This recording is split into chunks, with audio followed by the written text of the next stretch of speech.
नैनं छिन्दन्ति शस्त्राणि नैनं दहति पावका न चैनं क्लेहयन्त्यापो न शोषयति मारुतः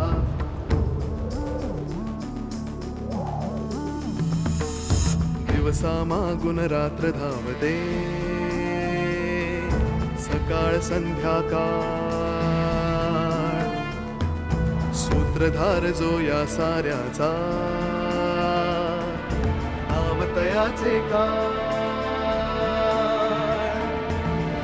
तयाच्या मनात दडले नकळे कधी कुणा क्षणात होते संभव सारे क्षणापूर्वीचे असंभव असंभव असंभव असंभव। मिस प्रिया, माझ्याच्याने जितकं शक्य होईल तितकं मी नक्कीच करेन। आदिनाथ, सुरेखा, आणि मी आपलं मिशन संपल्यानंतर तुला असं सोडून निघून जाणार नाहीये। नाटक केलं त्याने। प्रथमेश पाण्यात उतरायला तयार नाहीये। तुमचं काम व्यवस्थित चाललंय ना? मी डिस्टर्ब तर नाही केलं ना? आजोबा, आजोबा, काय ग बाहुली? तुम्हाला भाईचा काही फोन आला होता का? चंदूचा? नाही बुवा, काही काम होतं का? आजोबा, मी प्रथमेश बरोबर गेले होते स्विमिंग पूलवर, त्याचं स्विमिंग बघायला। पण एक विचित्रच गोष्ट घडली। प्रथमेश पाण्यात उतरायलाच तयार नव्हता।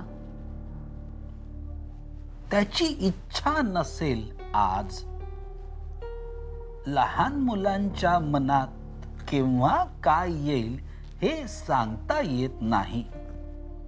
लहान मुलांचं मन ओळखणं कठीण गोष्ट असते। तुम्ही म्हणताय ते बरोबर आहे, पण मला नाही वाटत आजोबा की असं काही कारण असेल। मग काय कारण असावं बरं?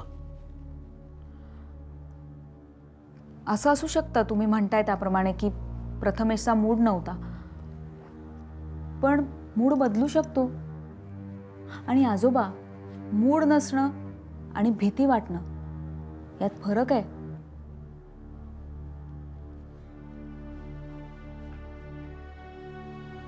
म्हणजे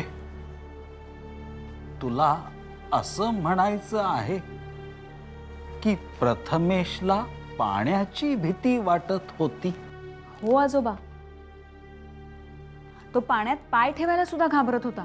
रडून गोंधळ घातला त्याने। म्हणजे मीच काय, त्याचे कोच, त्याचे बाकीचे सगळे मित्र त्याच्याकडे चक्रावून बघायला लागले।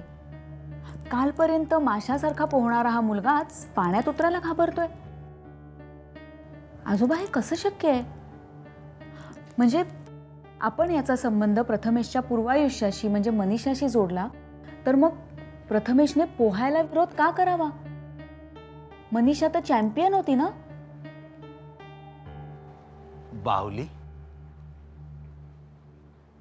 ही प्रथमेशची पूर्व पुण्याई आहे। म्हणजे कोणाची पुण्याई?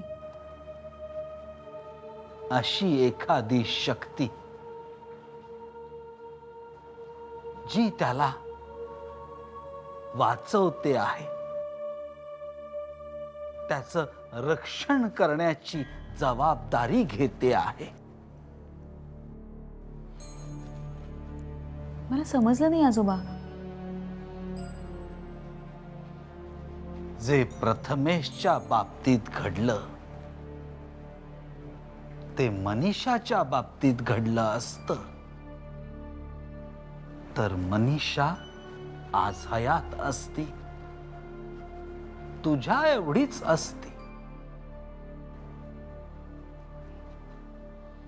काय योगायोग आहे बघ। मिळालेले संकेत, त्यांचा अर्थ मी चंदूला सांगत होतो, पण प्रथमेशला न सांगताच तो समजला। जर प्रथमेशला बोलता आलं असतं, ऐकू आलं असतं, तर आपल्याला पडलेल्या कोड्यांची उत्तरं मिळाली असती. श्रीराम श्रीराम.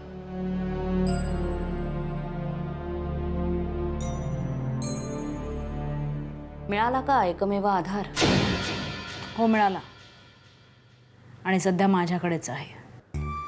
शेवटी स्वतःचं खरं केलंच असतो. शेवटी नाही, सुरुवातीलाच. तुमचं म्हणणं ऐकत बसले असते तर शेवट नक्कीच झाला असता. आणि राहता राहिला मुद्दा आधाराचा. तर आता बघाच, माझा आधार कोणाकोणाचा आधार काढून घेतो ते. सुलेखा, आपल्याला असलेला आत्मविश्वास हा आत्मविश्वास आहे का गर्व आहे, हे निकाल लागल्यानंतरच कळतं. काय करणार आहेस तू त्याला घेऊन? तेच ज्यासाठी इंदुमतीनं पुन्हा जन्म घेतलाय. तरीच म्हटलं, अजून मूर्खासारखं एकही विधान कसं नाही केलंस? दरवेळी माझा उद्धार करण्याची काही गरज नाहीये तनिष्का. मग चुकीचं वागू नये ना सुलेखा. हो, आता काय चूक केली मी? काय चूक केलीस? तू एक मोठी चूक करत आलीस. आजपर्यंत तू शास्त्र्यांना एका क्षणात संपवत आलीस. मग काय करायला हवं होतं मी? तेच जे शास्त्र्यांनी इंदुमतीच्या बाबतीत केलं. म्हणजे सुलेखा, इंदुमतीला शास्त्र्यांना सहज ठार करता आलं असतं, पण त्यांनी तसं केलं नाही. त्यांनी तिच्या चारित्र्यावर डाग पाडले. तिची अब्रू वेशीवर टांगली, पण तिला जिवंत ठेवली. आणि तू काय केलंस? तू शास्त्र्यांना आजपर्यंत एका क्षणात संपवत आलीस. मग मग मी काय करू? तेच ज्यासाठी इंदुमतीने सुलेखाचा जन्म घेतलाय. सुलेखा, शास्त्र्यांचं चारित्र्य ही अभिमानाची आणि गर्वाची बाब आहे. धिंड काढ शास्त्र्यांची. कळलं?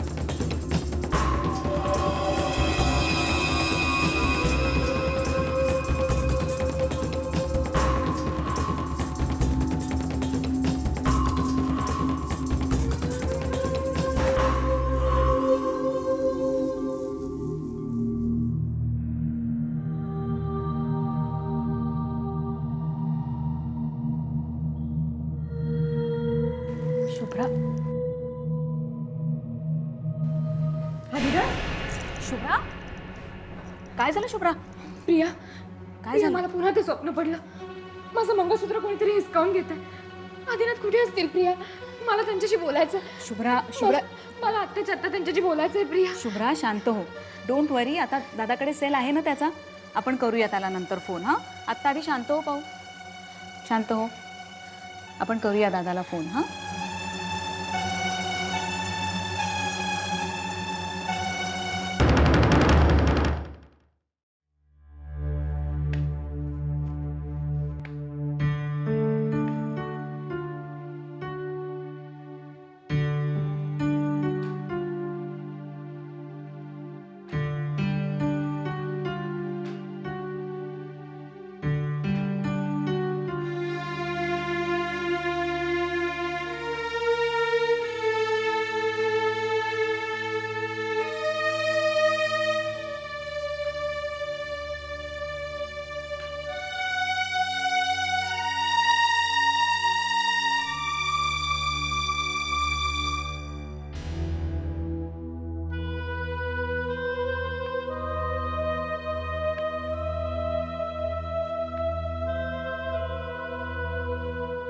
शुभ्रा,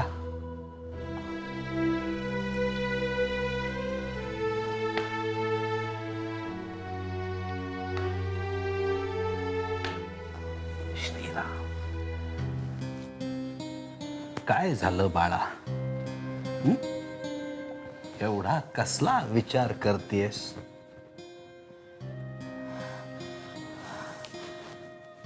आजोबा, मला खूप अस्वस्थ वाटतंय आजोबा. मी आदिनाथांना फोन केला होता तेव्हा अचानक त्यांच्या तोंडून मी सुलेखा अशी हाक ऐकली आजोबा. श्रीराम श्रीराम. आणि आजोबा, त्यानंतर मला पुन्हा ते स्वप्न पडायला लागले. माझं मंगळसूत्र कोणीतरी हिसकावून घेत आहे. मला ते स्वप्न पुन्हा का पडायला लागलं असेल आजोबा? शुभ्रा, एखादी घटना घडली आणि आपण त्या घटनेचा सतत विचार करायला लागलो की होतं असं. मला एक सांग, तू का फोन केला नाहीस आदिनाथला? मी फोन केला होता आजोबा. तेव्हा ते मला म्हणाले की रस्त्यात कुठेतरी सुलेखासारखी मुलगी दिसली म्हणून हाक मारली. असं काहीतरी झाल्यावर अस्वस्थ नाही का वाटणार आजोबा? आजोबा, माझ्या स्वप्नाचा आणि आदिनाथांचा काही संबंध नसेल ना? शांत हो शुभ्रा. अशा गोष्टींवर पूर्ण विचार केल्याशिवाय कोणत्याही निष्कर्षावर येणं चुकीचंच ठरेल. सोपान काकांनी सांगितल्याप्रमाणे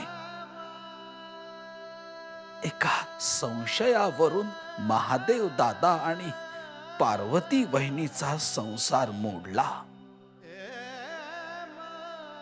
आता पुन्हा तसंच झालं तर केवळ एका संशयामुळेच इतिहासाची पुनरावृत्ती होऊ शकते. कसला विचार करताय आजोबा? नाही, काही नाही. तुम्ही काही बोलत का नाही आहात? एवढंच सांगतो शुभ्रा, एकमेकांवरचा विश्वास हा संसाराचा कणा असतो. तोच मोडला तर संसार मोडून पडेल. म्हणून कुठल्याही निष्कर्षाची घाई करू नकोस. जे सत्य असेल ते आज न उद्या समोर येईलच.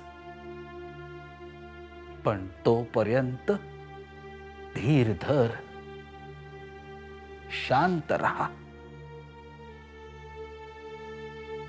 श्रीराम श्रीराम.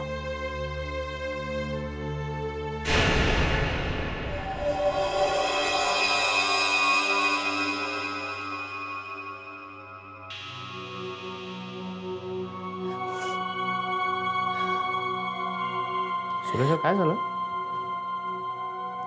काही नाही.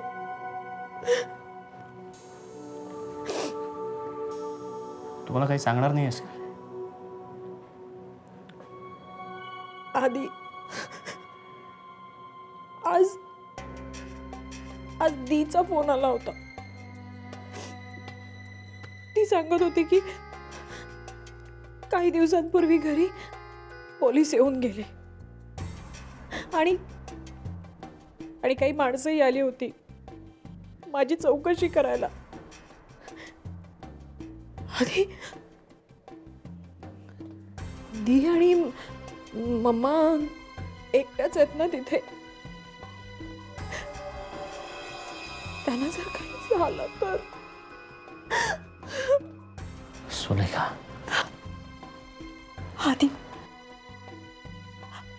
आधी देवानी मला नात्यांच्या बाबतीत एवढं कमनशिबी का ठेवलं ना मला कळत नाही. माझ्या जवळची सगळी माणसं त्याने माझ्यापासून हिरावून घेतली.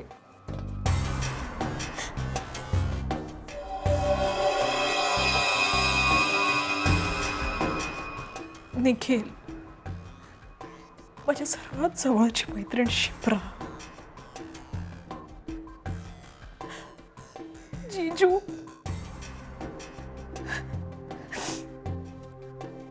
या सगळ्यांचा माझ्याशी संबंध होता म्हणून देवाने त्यांना. सुलेखा, क्षिप्रा, निखिल, बाळ काका हे माझे कोणीच नव्हते. मी सुद्धा तुझ्यासारखं म्हणू शकतो. खरंय तुझं आधी,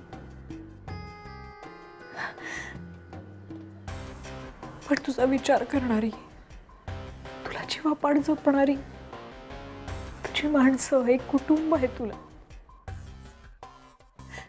त्यांची तुला काळजी आहे, ते तुझी काळजी घेतात.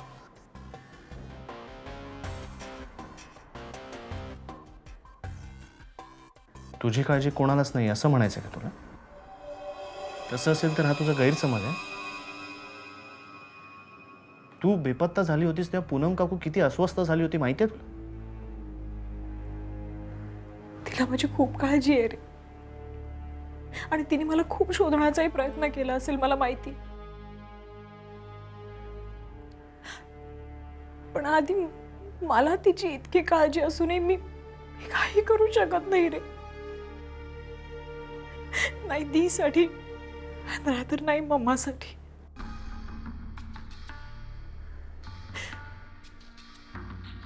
आधी सरंजामेंची माणसं, पोलीस, विक्रांत भोसले मला डेस्परेटली शोधतायत. माझी चौकशी करण्यासाठी जर ते माझ्या घरी गेले तर, आणि जर त्याने काही दी आणि मम्माला केलं तर आधी. डोंट वरी सुलेखा, असं काही होणार नाही.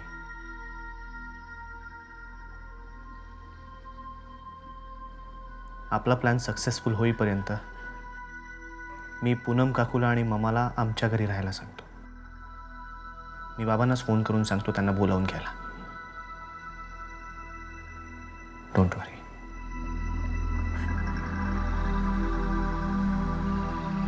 थँक्स आधी.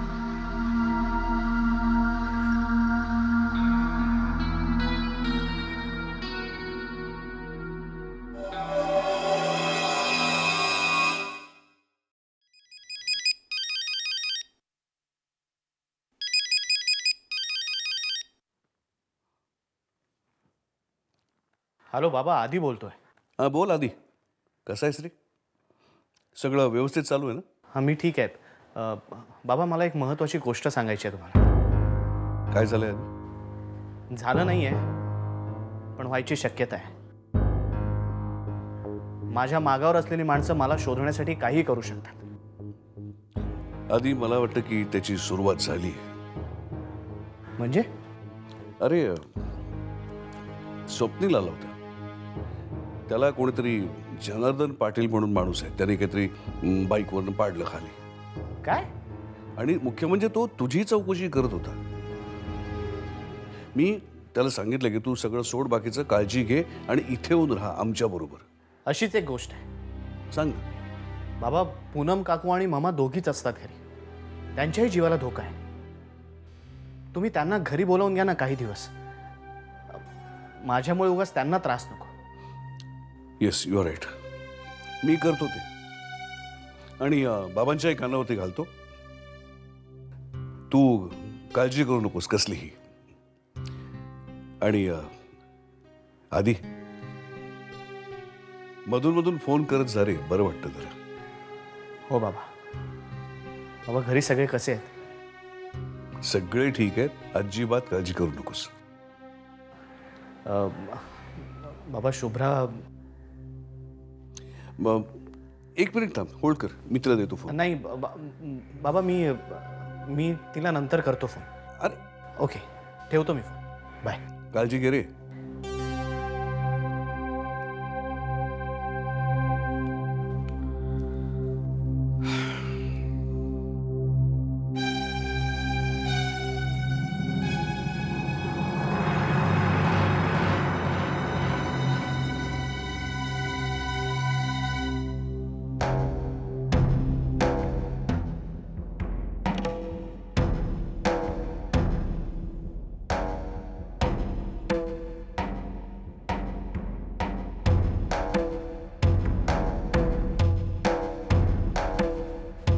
प्रथमेश, प्रथमेश, अरे अरे बाळा, प्रथमेश, ही सगळी चित्र का फाडून ठेवलीस तू?